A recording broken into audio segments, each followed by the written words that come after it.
Oh, okay. Recording is on. Hello and welcome to the DXbiz Dev call for Monday, July 5th, 2021.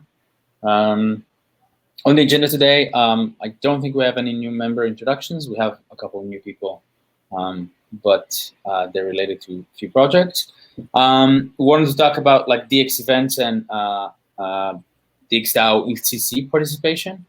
We have a few guys here from Idle Finance. They're gonna talk about basically the potential things that DXDAO can do with them. Under DXbiz opportunities, we have the House Wef Pool, Hedgy Finance, Index Finance, and a Swarm discussion for an upcoming call. And if we'll get to it, like DXbiz discussions, there is the HATS signal proposal, liquidity mining 2.0, DX bounties, and the Polygon base. But we'll see if we'll get to these. So maybe we can get started. Melanie, is there anyone new? I don't think so, but. Well, we have kind of a pseudo new member introduction today.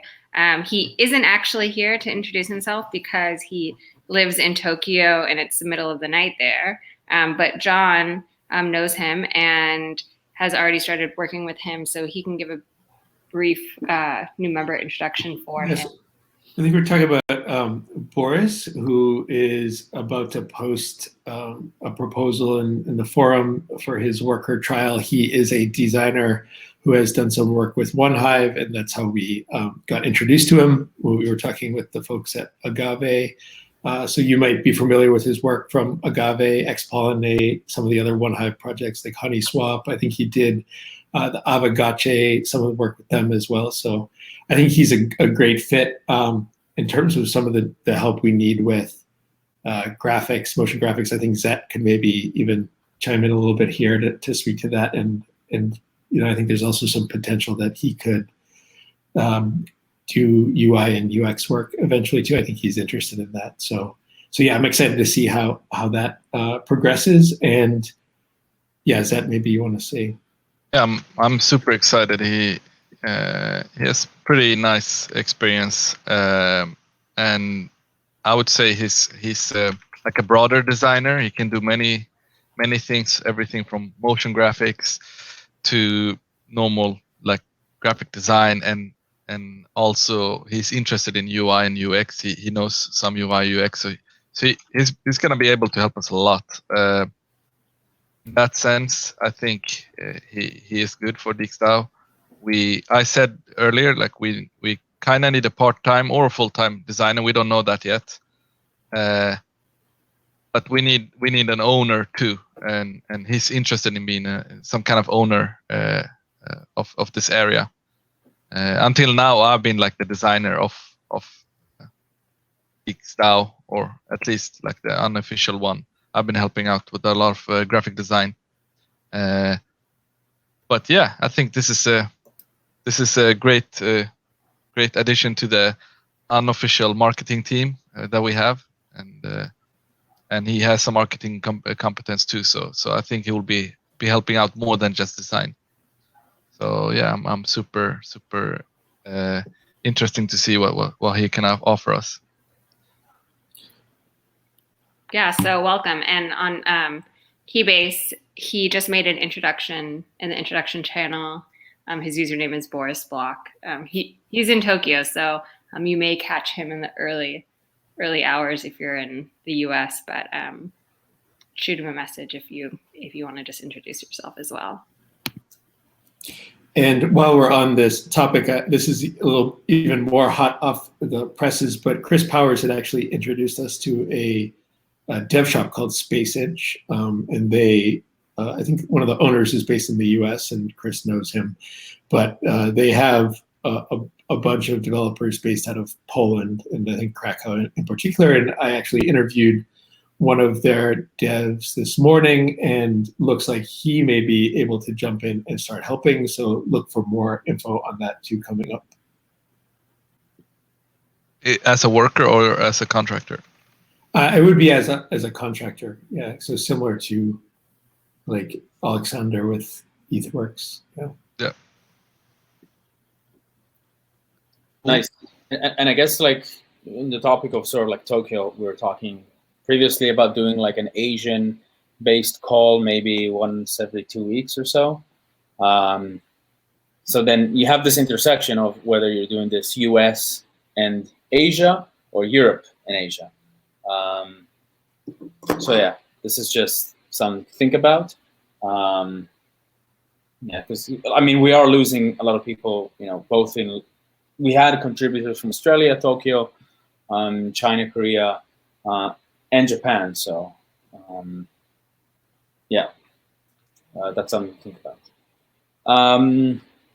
Yeah, maybe we can continue with idle finance discussion. I think some of the team are here.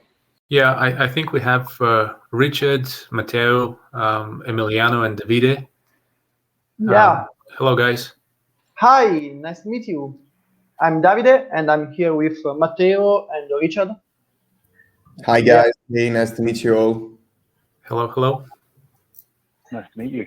They are supervisor. We are supervisor of the idle leagues. Idle leagues are sub-DAOs that work to expand the idle infrastructure and the idle ecosystem.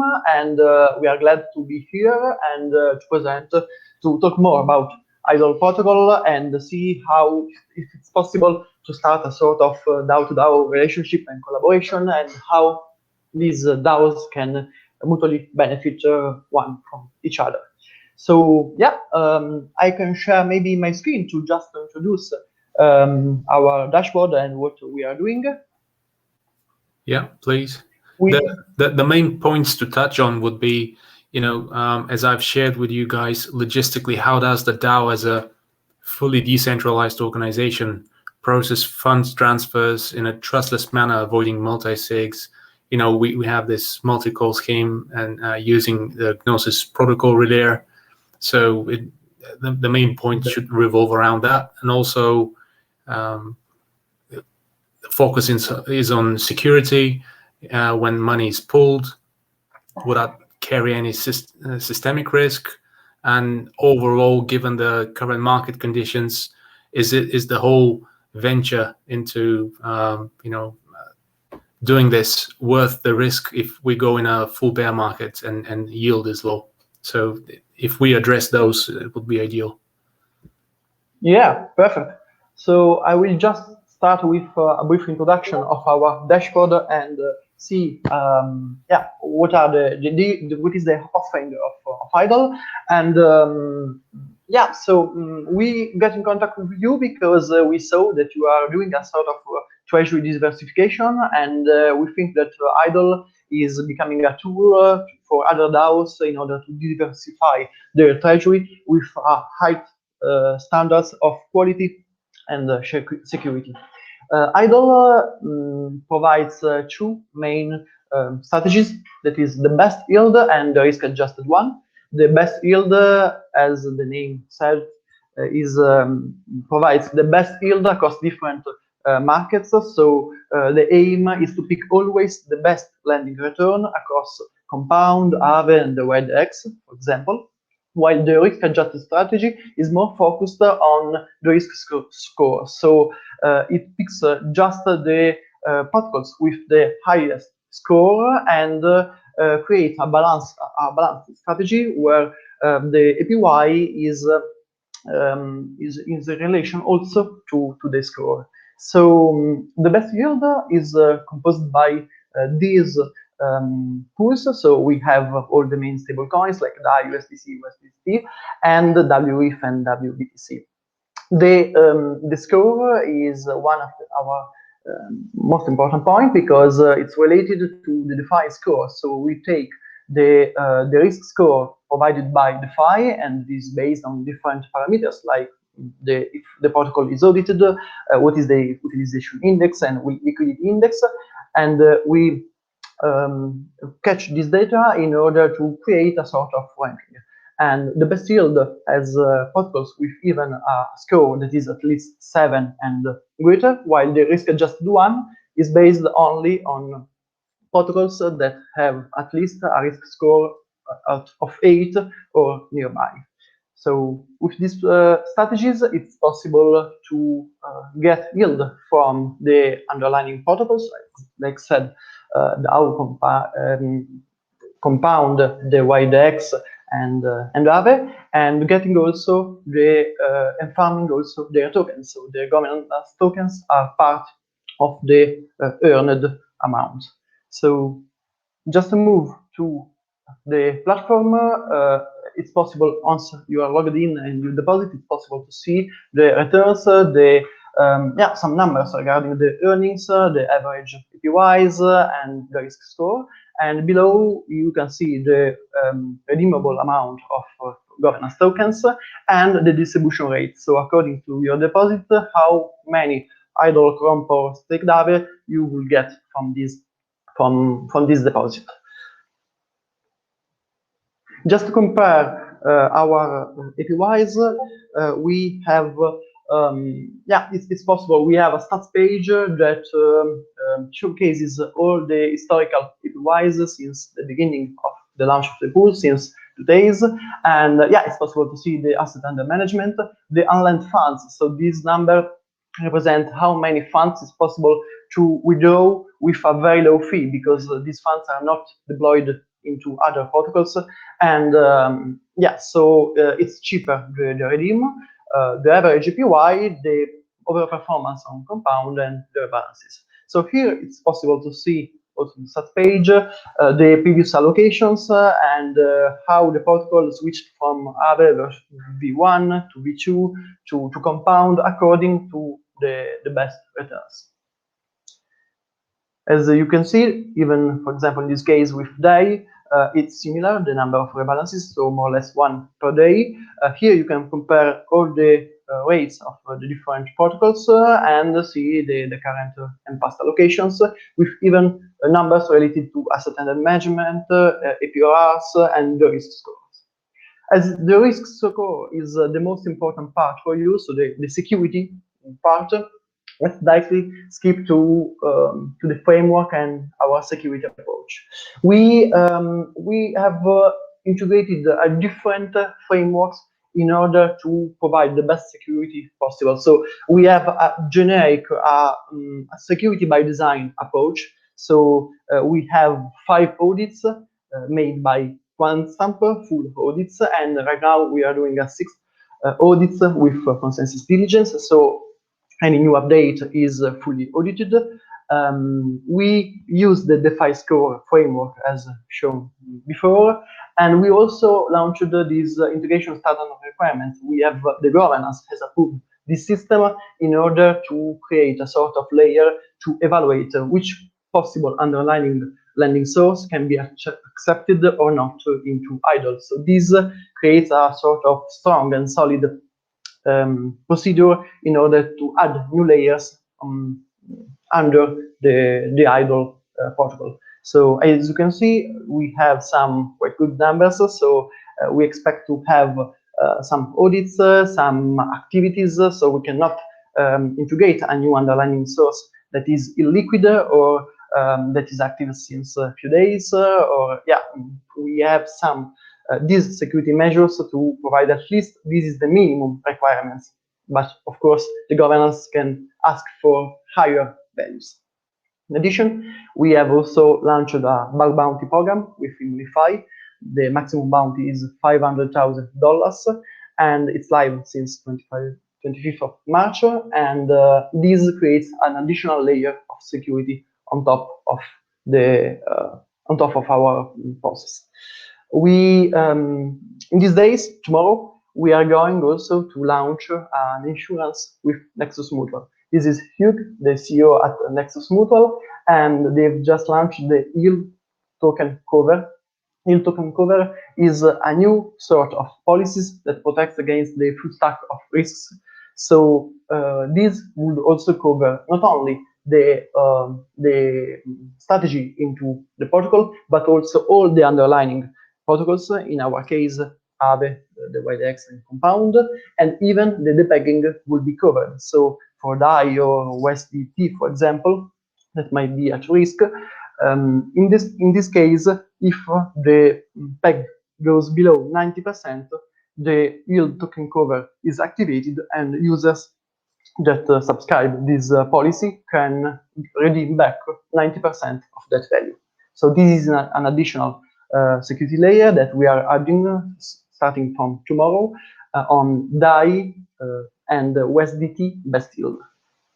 Last point is related to the governance. So we have a governance process that is quite long, but this ensures that the community can decide wisely on approval or refusing a proposal, and doing the right due diligence process. So usually, an idea starts as a governance post that is discussed among the community, and after the proper due diligence and seeing that this proposal respects all the requirements mentioned below, in that case, we move forward with temperature check. Temperature check, that is an offline method using a snapshot poll to test the sentiment of the community on that idea.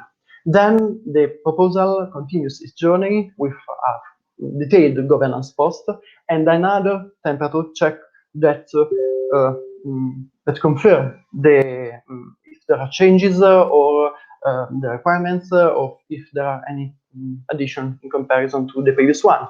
Then the final stage in the off-chain journey is the IIP creation. So once a proposal is has been approved offline by the community, the IIP creation sets the end of the off-chain proposal and start the on-chain creation. So the on-chain part is related to a voting phase. We have implemented the compound governor alpha, so the methodology is similar, with 3 days of voting phase and 2 days of queuing period. After that, the proposal can be executed. A proposal can be launched on chain with at least 130,000 idle. So the proposer needs to have received as a delegating vote at least that amount, and the execution phase happens only when we have reached at least 520,000 idle as a quorum. So if a proposal does not reach at least this quorum, cannot be executed. So this ensures that there is a sort of minimum of governance participation in order to move forward with that proposal. There are no admin keys because the governance and token holders are fully owned, entitled to manage the governance process, and all the decisions related to underlying asset or changes has to pass to this governance process. And the team does not hold any rights. There is just a standby or pause rights in order to provide potential negative scenarios and stop them. But yeah, the team, the governance fully owns the protocol, and any changes is related to that entity. Do you have any question?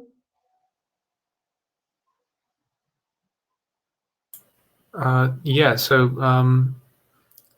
the overall process you said takes 3 days, and that is governance on your side. And when you vote, you have to have a certain amount of idle tokens staked. How do we come in this picture? Like, what do we have to do? How do we interact? In this case, as if we are talking about a treasury diversification, in this case, this is a permissionless action, so anyone can deploy funds into either protocol, and there is no need to pass through the governance. While any new addition, change, or a new proposal has to respect these requirements, and yeah, in this case, it's not a staked amount, but delegating votes. So one person can receive delegation from other wallets, addresses, and reach at least the minimum amount to propose an on-chain IIP.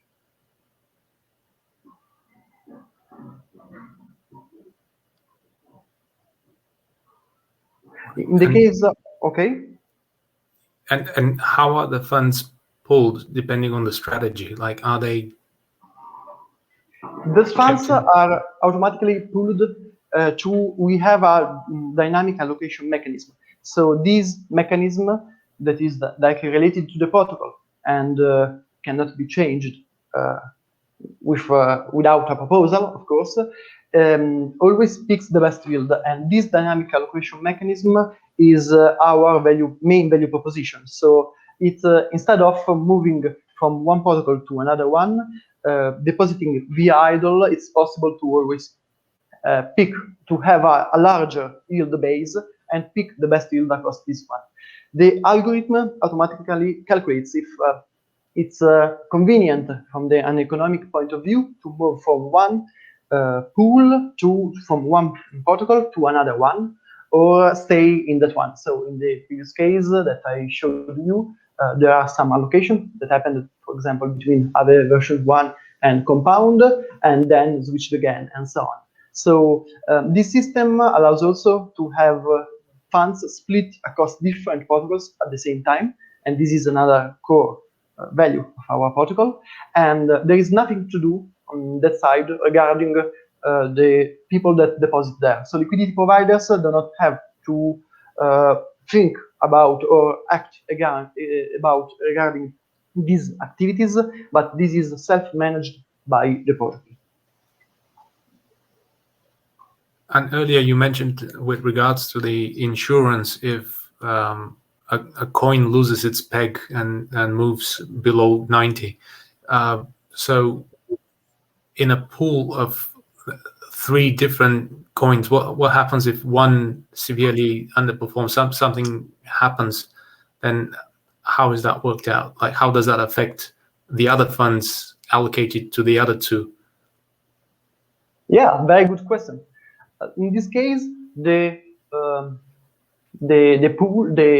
coverage will cover 90% of the idle token. So in that case, we have for example, idle DAI.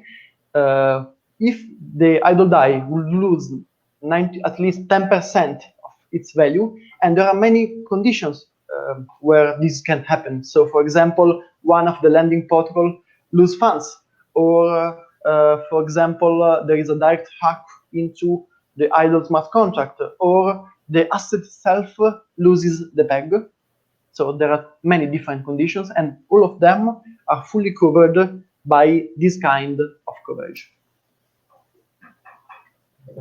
So the total pool is covered up to 90%. Yeah, that's the aim of this coverage.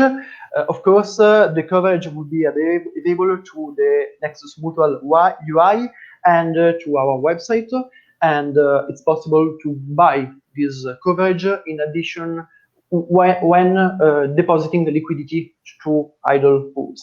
So this means that we are doing a shield mining campaign in order to reduce the cost to the minimum possible in Nexus Mutual platform. It is 2.6 point, 2.6 percentage, and this means that the returns from the best yield will be deducted by that amount, but this is a manual operation. So through our dashboard, it's possible to deposit stable coins, for example, but also buy this coverage.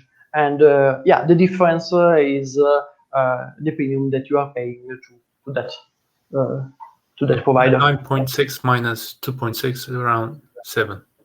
Yeah, this will be the net profit. Another important thing regarding the idle platform is related to the APY, because we show here the APY that is based by organic lending returns plus the compound and the staked Aave farmed, because we do not auto harvest or sell those tokens, so we give full ownership of those tokens directly to the liquidity provider. And the liquidity provider can decide anytime to redeem those governance tokens, to swap them, or do whatever you want. In addition, there is also a liquidity mining campaign. The liquidity mining campaign This is, for example, the amount that is shared among all the liquidity providers, for example, in DAI. And in that case, the APY does not include that amount. So here we are saying that 1,500 idle per day are distributed among these liquidity providers, and it's not included in our APYs.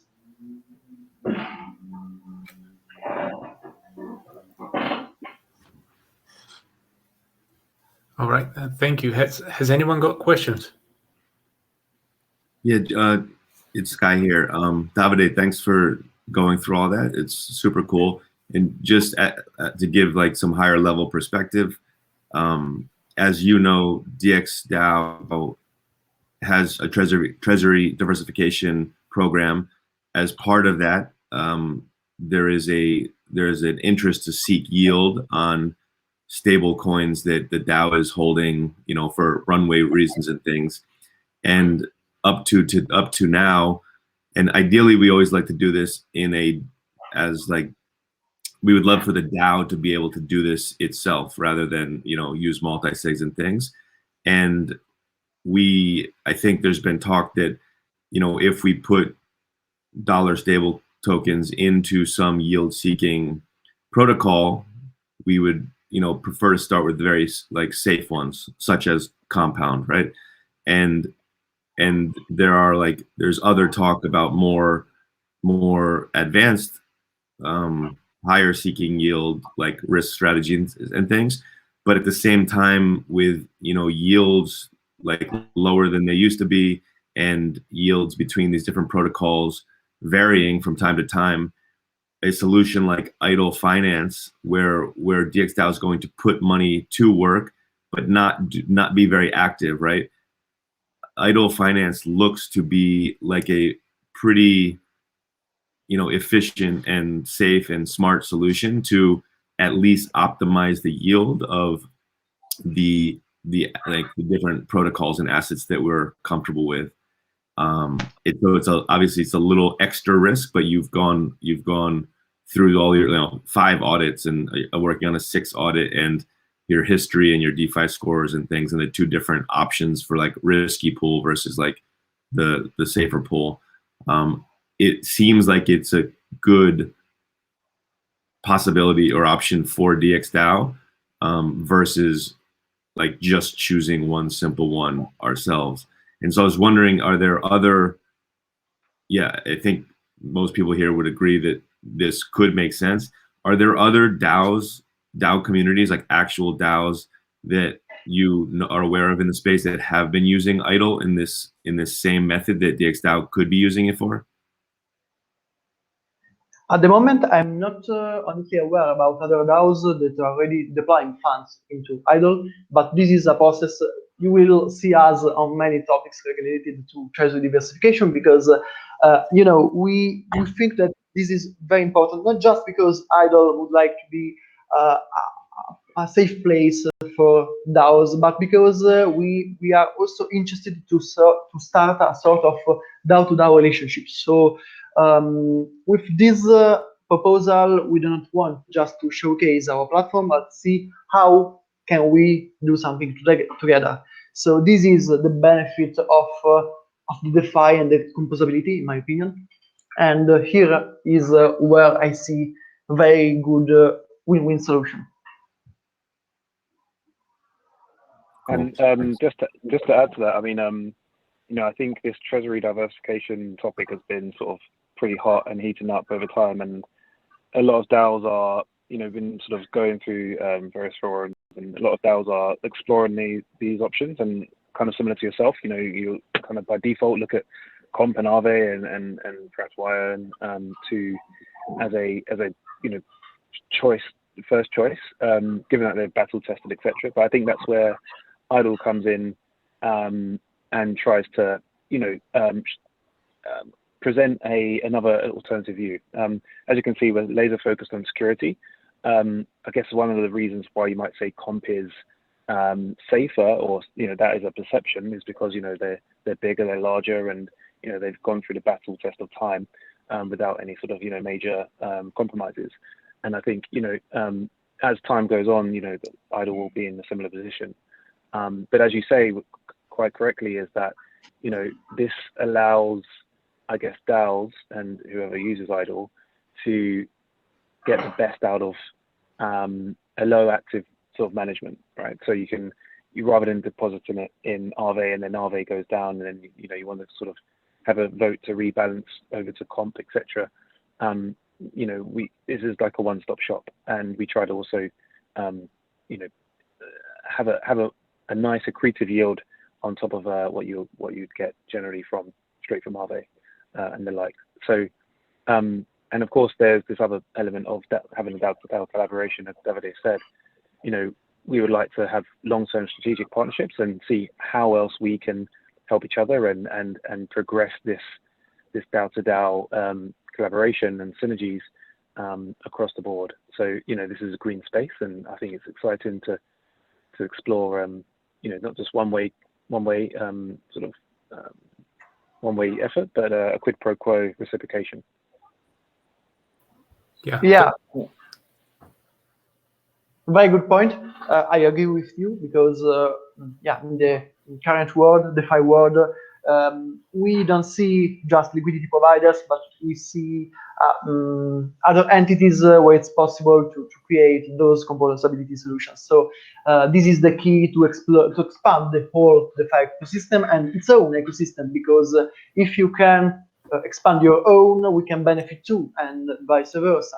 So regarding the dynamic allocation mechanism, it's also important to say that there is a sort of diversification, embedded diversification, because as you said, also we, for example, the algorithm has allocated funds across different protocols at the same time. You are also decreasing the systemic risks, because even we know that Compound is the battle test one, and well, it's definitely very safe.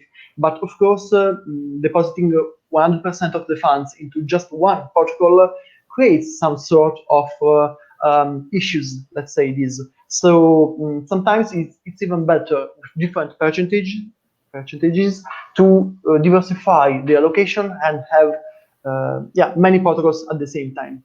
Even better if those protocols allows you to achieve the highest APY with that security standard. Great, thank you. And I've even heard from Matteo that you have been looking into upgrading your governance system, perhaps looking into a reputation-based one like ours, and possibly in the future using DXvote. So it would be an awesome partnership. Yeah, can you please tell us more about your DXvote? Yeah, I don't know if Augusto is here, but if anyone wants to pitch it quickly. Yep. Well, we could talk a little bit about it. Yeah, I mean, so we currently are using the DAO Stack platform, which has some cool features, including non-transferable voting power in the form of rep and holographic consensus, which helps filter proposals and get voting attention where it needs to be. And DXvote is our effort to improve the UI for that platform and to make some smaller changes at the smart contract level to make it a little bit more flexible. But we also have some other plans for the longer term to implement some other governance solutions as well. So, I mean, it could be interesting to explore potential partnerships around the governance if that's something you guys are looking for. Yeah, we have a very vibrant ecosystem, a very vibrant community and governance that is looking every day at new integration, new solution, and even exploring and expanding the governance features. I think it's a very important next step in order to become, let's say, a real industry and a real with real frameworks and standards. So yeah, definitely open for that. Matteo, Richard, would you like to add something? Well, yeah, I mean, I think. Sorry. Go ahead, Richard. No. I think as I kind of mentioned, governance is probably at the heart of as IDLE, and it's the reason for the governance token. And we do have a vibrant and engaged DAO community as well that we're sort of also keen to grow over time. So we take all this seriously, and we just enjoy sort of cultivating a nice community. And if there's any sort of ways to improve that process, then we're all ears. Absolutely. And when you mentioned DAO to DAO relationships, what exactly are you thinking about when you say DAO to DAO relationships? Well, there are different possibilities. I think there is a wide range of options here. So regarding, for example, doing something together in relation to grants, development grants or ecosystem grants, or for example, related to having assets or listed into IDLE or vice versa. So something that is more than just deploying liquidity, but it's related to the product. So the governance topic is another important aspect that we can explore together. So yeah, I see very different scenarios here. Yeah, one of those areas, I guess, when we think of governance, obviously, it's about making decisions by consensus and coming to, discussions with the community, but also we end up building a lot of infrastructure that we need to facilitate our governance because we are, all on chain. So for instance, interacting with Swapper, which is our AMM, we have to have kind of a relayer contract that can do that. So I'm thinking with you guys, what type of new infrastructure maybe could be built that could be both tailored to DXDAO and what we're kind of looking for, but maybe then also might be a model for other DAOs that are looking for treasury stuff, which might be a little bit different than what's out there. Particularly, I think it relates to how would this get through a proposal process that's supposed to take a week or so, or how will withdrawals change? Maybe things that will be unique to DAOs that we can maybe build together. Yeah, let me chime into this because as you were saying, I mean the DAO tools stack is still under development right now. We're exploring different possible ways to make more efficient the old process. Right now, our thesis with the leagues is that our token holders will tend to be passive, but that's totally fine for us because these leagues are group of peoples that are elected by the token holders. They have a mandate and they have a budget to manage, and they are specialized on a specific area of expertise. So when I was thinking about the DX vote implementation and all the reputation system that you were building around that, that's really interesting because right now, I mean, we would like to also show to the community what are the efforts and all the things that has been made by these leagues. And we think that actually a reputation system would be something that could be a good fit for this purpose, because in this way we can see and we can show to the community who are the most active members, who is working on a specific task or who is working on development rather than communication, rather than business development.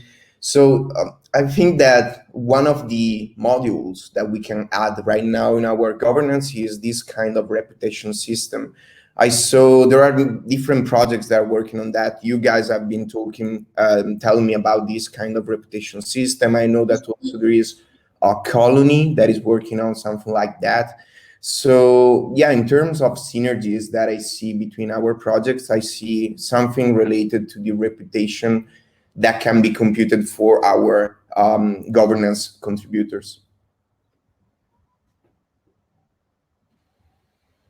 Yeah, that's fantastic. Yeah, so I would say probably the next steps would be, so as I like to say, the thing that drives DAOs is initiative. So I guess the initiative could come from your end, to decide how much I don't know, this is probably in a discussion with Nathan if you are going to lead this effort with them. And then, figuring out like what's like a draft proposal, how much DXDAO would put in, how would we do this. And yeah, that would kind of be the first step. And then, we can open it like a DXDAO idle finance Telegram group where we could chat about these things and, try to move this forward. So, and I guess this is two fronts, like this is DXDAO using idle finance, and then perhaps on like the governance front as well. Yeah, sounds like a plan. Yeah, sounds fantastic. Yeah.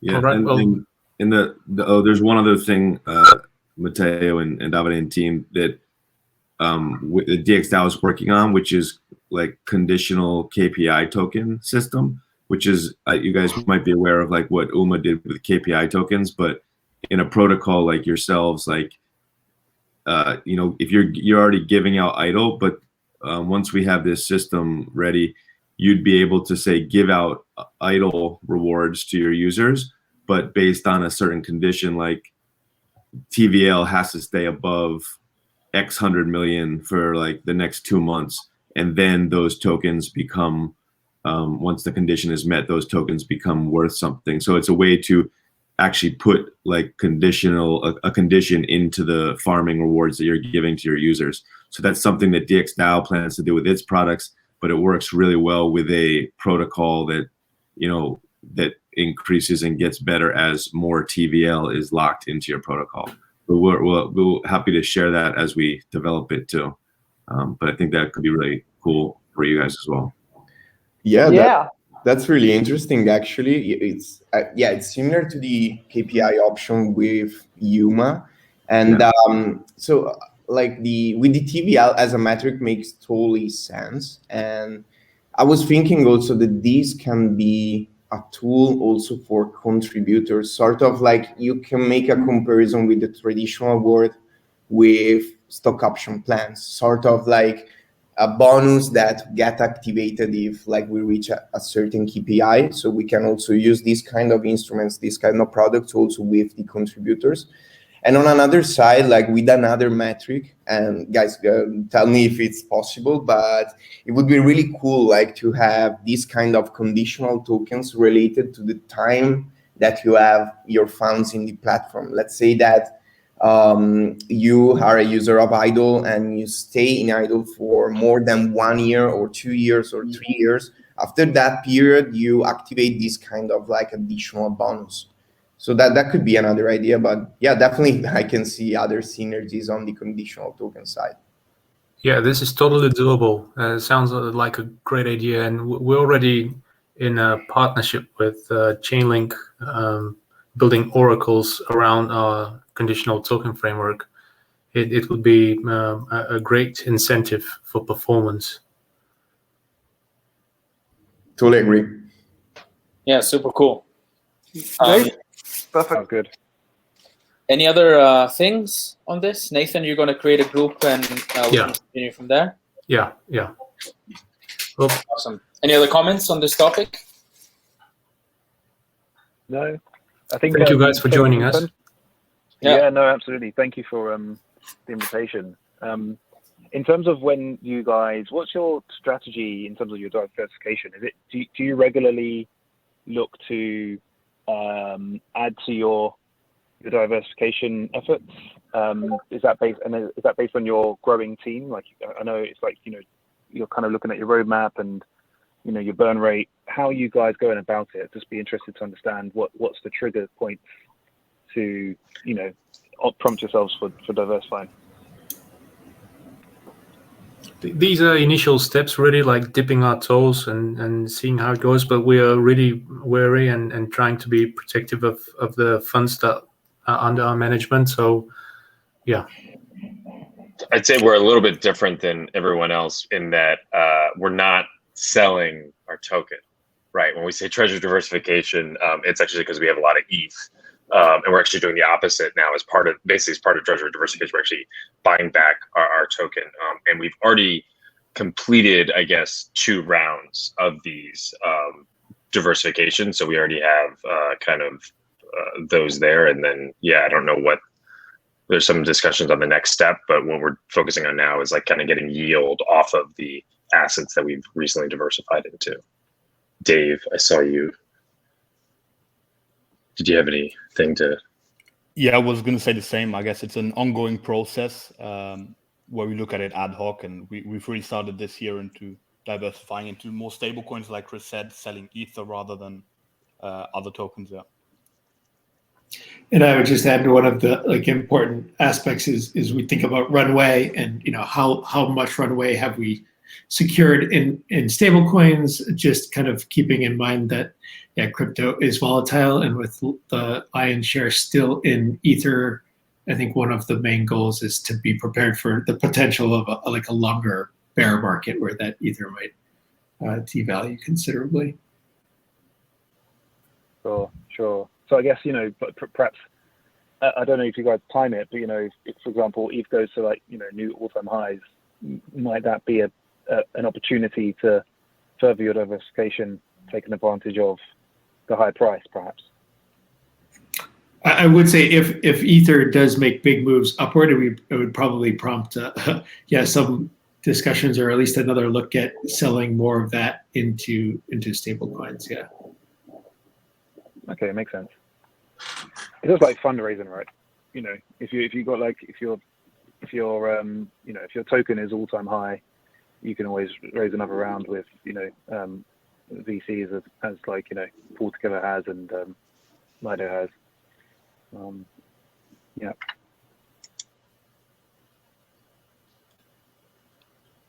All right. So maybe we have 5 more minutes, but maybe we can move on to the next topic, which is ECC. By the way, if you guys are going to be at ECC, one of you, then would love to meet. And we have a couple of people going, and I mean, it's kind of spread out right now, but my thoughts were around trying to figure out if we can have if we can do I don't know, some drinks, like the DXDAO sponsored drinks, or something of that sort. Doesn't need to be big or heavy. We can just pick one of the nights and find the bar and sponsor, I don't know, the first $5,000 worth of drinks or something like that. I guess 5K would be a lot, but yeah. And yeah, maybe brainstorm some other ideas for what DXDAO can do. There are a couple of events happening around. So yeah, I don't know. Thoughts on this? I don't know. Maybe this is something we could do in a Paris chat. Yeah, but don't you think it's a bit late to organize such a thing? Yeah, I would think it's a bit late as well. There are already social drinks every evening announced, right? Yeah, exactly. Yeah. I think just the most important thing is just to keep a slot for us to just meet all together. Would be just amazing. Yeah, and we can all just connect at one of these meetups or at the conference as well. We can just strategize on times and where to connect. Yeah, okay. I mean, my thought was around if we could do something ourselves and kind of get the DXDAO name out there, and I don't know, put out so maybe this is for the next conference, right? But put out a proposal of I think this is the best advertisement, right? This is a proposal that was passed. This is how many people voted on it. The DAO got the decision to sponsor this event, for this amount of money. So, yeah, perhaps we should think about this for the next event. What we could have done is buy all of the miso bottles of that sake on that auction, and then give it away in Paris.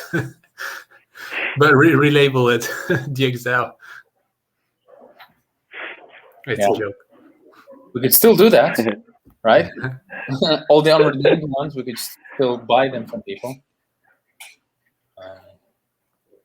Yeah, so I don't know if there are any other thoughts for Paris. Shall we organize a dinner on Monday evening, since everyone will arrive on Monday? Okay, great.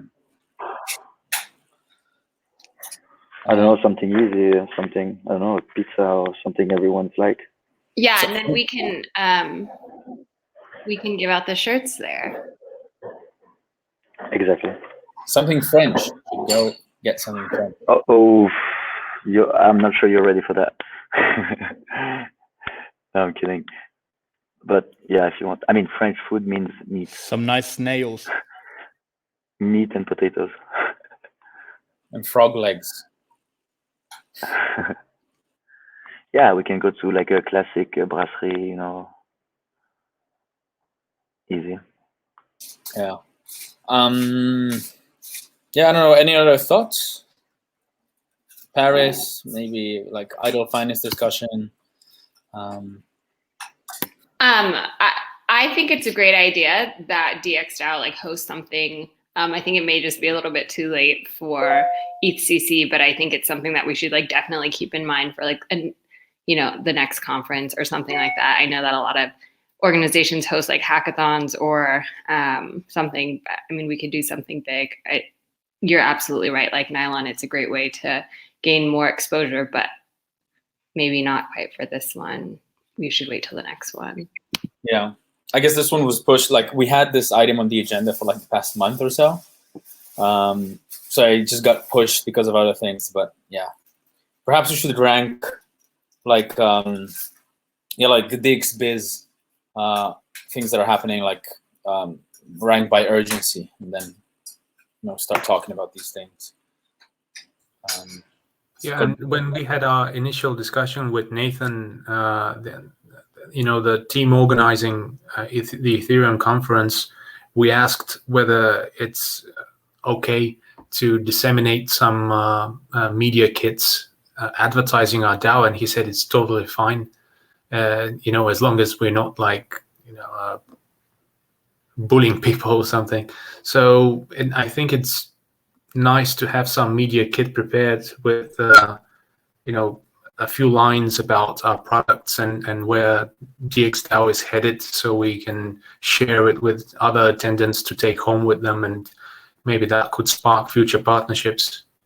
Are you talking about a digital media kit or something physical to give out? Physical, like a flyer, something printed out. Yeah. So I think this is something maybe me and Boris can work on. I've already thought about creating like some kind of, it's not business cards per se, but it's just something like, obviously you meet a lot of people at conferences and people like taking something, anything, just to like remember like doing some action, right? So I think me and Boris can take a look at what we can do. I might do like a generic business card that people just can take a couple off and then just give out. Just mentions the website or like the forum, whatever. Just so people can, like, it's like a physical bookmark, right?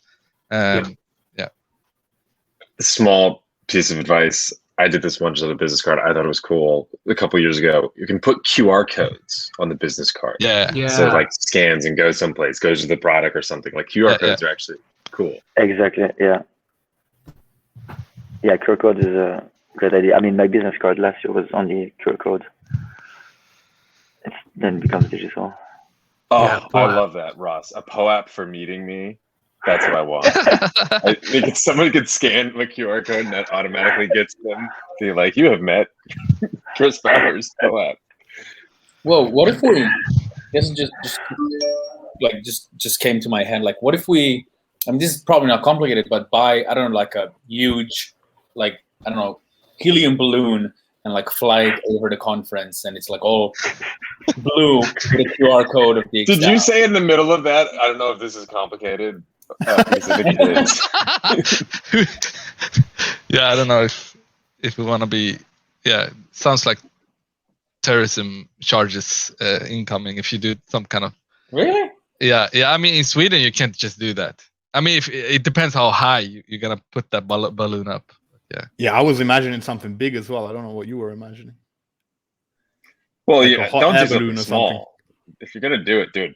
Okay, so really, if we actually find like how much a blimp costs in Paris, and we can actually have DXDAO on it, is that like something we seriously would consider? Yeah, I mean, why not? Depend on the cost, of course. Yeah. Ross, do you wanna? Anyone wanna look for how much a blimp costs?